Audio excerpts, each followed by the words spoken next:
Fala pessoal, bom dia, tudo bem? Sejam bem-vindos. Mais uma gravação das oportunidades da semana em parceria com o canal Monitor de Mercado. Me chamo Alan, hoje é dia 29 de janeiro, uma segunda-feira. Vou colocar minha tela para a gente iniciar com a análise do Ibovespa e vamos lá. Bem, pessoal, Ibov acabou segurando então no teste, né, dos 125.600, 125.500. Então eu vou testar aqui essa região desse pivôzinho ali que ele deixou por volta do dia 8 de dezembro, teve esse movimento de repique, e quando eu começo a observar num curto prazo, entendo que o Ibov já começa a chegar ali no ponto onde ele pode dar um certo trabalho, tá? Ainda vejo possibilidade dele voltar aqui para os 129.900, 130 mil, 130.500, né, onde a gente marcou ali em vermelho. Se você traçar uma linha, né, pegando aqui os topinhos anteriores, né, então deixa eu pegar aqui uma linha mais fina, se você traçar uma linha aqui pegando os topinhos anteriores, repare que o Bovespa está chegando nessa linhazinha de tendência, né, então se eu pegar aqui esse topo, essa região aqui, repara que ele está chegando exatamente num ponto de resistência de curto prazo, tá? Então, no ponto atual, caso o Bovespa comece a ter uma dificuldade, comece a bater cabeça por aqui, a ideia é voltar para testar esse fundinho que ele deixou no 126.400. E aí tem um ponto de atenção, porque se ele perder esse 126.400, eu vejo ali que o Ibov pode abrir um espaço de mais queda lá para a faixa dos 122.300, 122.400, tá? Eu ainda tenho uma leitura de que o Ibov é para cima, tá, pessoal? Só que assim, aqui já não seria aquele melhor ponto para se pensar na compra quando a gente pensa em movimentos de curto prazo, né? Porque eu posso comprar aqui, o preço corrigir ali nos próximos dias, isso vai acabar trazendo ali provavelmente, né, as ações no movimento de queda, principalmente voltando para testar ponto de fundos anteriores que foi deixado aí no curto prazo, tá? O mais interessante aqui para o Ibov, caso ele não rompa essa região dos 129.500, 129.500, né? Se ele não passar acima de 129.500, voltar para testar o 126, 127, o ideal é que ele não perca esse fundinho que ele deixou por aqui, já comece a trabalhar para cima dessa linha de tendência, e aí o primeiro alvo vai ser novamente testar esse pivôzinho dos 129.500 e depois a região dos 130 a 131 mil, aquele primeiro ponto de resistência de curto prazo, tá? Então vamos acompanhar o Bovespa no ponto de atenção, né? Ainda tem um viés mais otimista para o mercado, tá? Acredito que a tendência de alta que ele iniciou o ano passado, no final do ano passado, entendo que ainda não acabou, mas chegamos no primeiro ponto de um pouco mais de cautela, um pouco mais de cuidado, porque se ele bater cabeça por aí, volta para testar de novo ali aquela região do 126, 126.500, né? 125, 126, 126.500. E se for perdido, aí abre um espaço de queda até a faixa dos 122.500, que é essa próxima linha verde, tá? Temos o ROC 17 ainda abaixo de zero, virando para cima, então isso aqui sugere uma retomada da movimentação de alta, mas não dá para descartar este primeiro ponto de atenção aí do Ibov, tá, pessoal? Dólar, pessoal, vamos lá. Bem, dólar segue lateral, né, entre essa faixa vermelha na região dos R$ 5 e essa região de fundos aqui, essa faixa verde, na região dos 830, 840, tá? Semana passada eu tinha chamado a atenção aqui que o dólar fez essa pernadinha de alta, né? Foi lá testar a região dos R$ 5, estava ali testando esta linha aqui nos 910, tá? Esse 910 é um ponto importante aí para o dólar. Se ele perder os 910, eu entendo que a ideia é voltar para testar fundos anteriores, 850, permanecendo lateral. Da mesma forma que, do jeito que o dólar está reagindo aqui, sugere de que ele pode voltar para testar no curtíssimo prazo, mais uma vez aqui a região dos 4,95, até mesmo um teste ali na região dos R$ 5, que é a resistência, tá? Então o dólar segue lateral, eu entendo que ele vai tomar uma direção mais clara quando ele rompe acima dos R$ 5 ou quando ele perde aqui abaixo dos 840, né, que seria 4,84, 4,80, tá? Então, dólar lateral, 4,91 por enquanto trabalhando como suporte, está tendo uma reação positiva. Vamos ver se ele volta ali para testar mais uma vez aquela faixa dos R$ 5. Bem, trouxe dois candidatos hoje, né, como a gente faz todas as semanas. O primeiro candidato que eu gostaria de chamar a atenção aqui seria o gráfico de Randon, né, RAPT 4.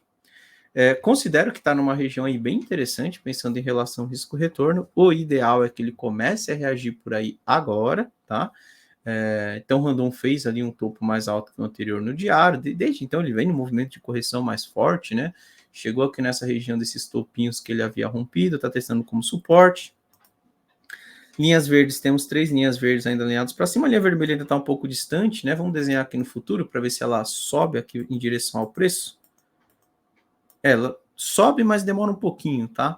De qualquer forma, eu considero uma região de suporte importante, tá, pessoal? Vamos lá, qual que é a questão, né? Eu entendo que Randon ainda pode testar aqui a linha vermelha na faixa dos R$11. O ideal é que não perca a região dos 10,35, tá? Perder as mínimas aqui, que ele deixou ali por volta do dia 18 de outubro, né?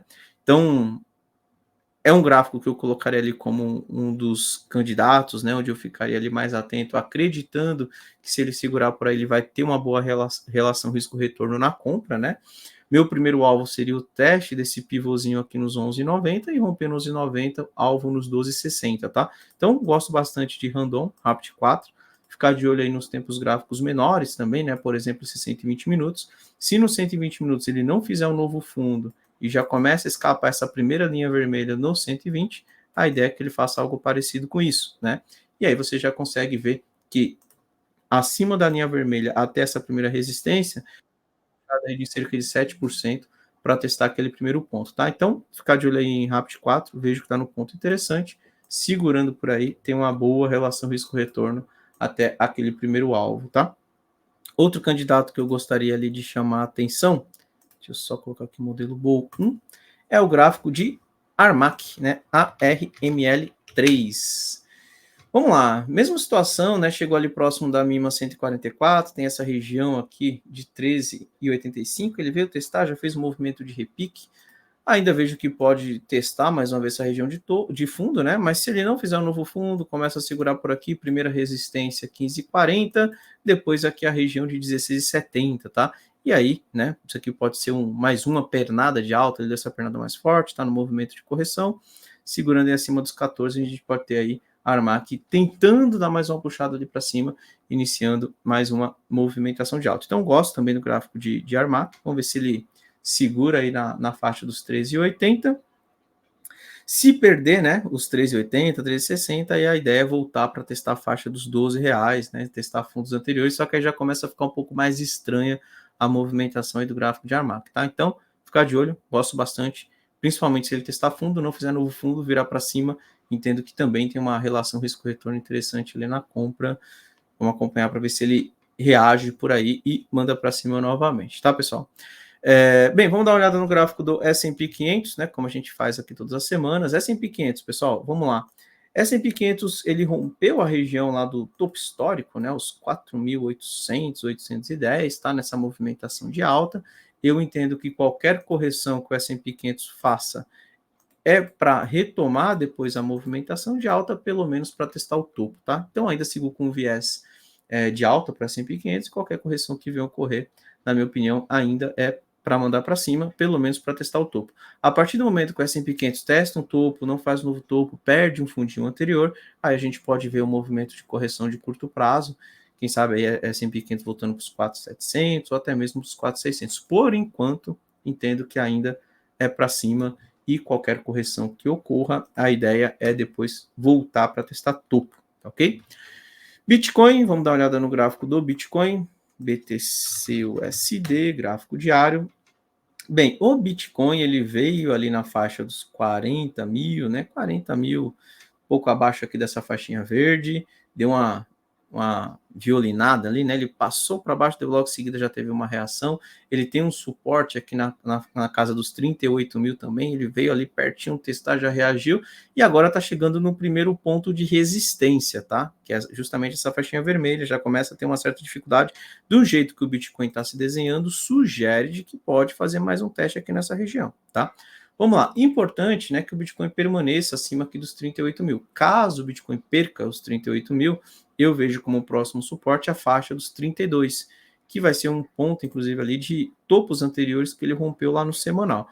O meu viés ainda do Bitcoin, olhando esse gráfico semanal, é de que ele faça algo parecido com isso, tá? Eu entendo que ele fez uma pernada de alta. Opa, colocar um pouco mais grossa aqui a linha. Eu entendo que ele fez uma pernada de alta, correção, ainda acredito nisso. Mas tem que ficar de olho ali também no que ele faz no curto prazo, né? Porque o curto prazo acaba dando algumas dicas ali pra gente. No momento, do jeito que está reagindo aqui o Bitcoin, entendo que a ideia seria voltar para testar novamente os 40 a 39 mil. Não pensaria em vendas, tá? Para quem gosta de operar vendido, não pensaria em vendas. Ainda continuo acreditando na compra, mas a melhor compra aí para quem não está posicionado, para quem não comprou ali nos 40 mil, seja ali se ele voltar para testar essa região, não perde a faixa dos 40, 39 mil e vira para cima novamente. Aí volta para testar esses 43, rompendo 43, a ideia é ir lá para os 48, tá? Então, ainda sigo com viés mais comprador. Vamos acompanhar a reação ali nos 39.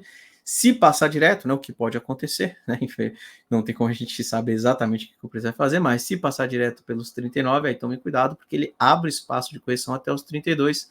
Lá nos 32, ponto de suporte, a gente passa a monitorar novamente qual vai ser a reação do preço por ali, tá ok?